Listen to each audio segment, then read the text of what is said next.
সত্যানুসরণ পাঠ করছি। অন্ধ হওয়া দুর্ভাগ্য বটে, কিন্তু যষ্টিচ্যুত হওয়ারও দুর্ভাগ্য। কারণ যষ্টি অনেকটা চক্ষুর কাজ করে।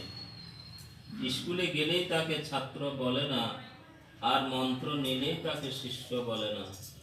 হৃদয়টি শিক্ষক বা গুরুর আদেশ পালনের জন্য সর্বদা উন্মুক্ত রাখতে হয়।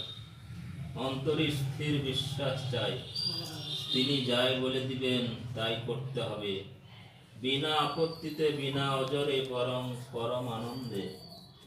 যে ছাত্র বা শিষ্য প্রাণপণে আনন্দের সহিত গুরুর আদেশ পালন করেছে, সে কখনোই বিফল হয়নি। শিষ্যের কর্তব্য প্রাণপণে গুরুর আদেশ কার্যে পরিণত করা, গুরুকে লক্ষ্য করে চলা। যখনই দেখবে গুরুর আদেশে শিষ্যের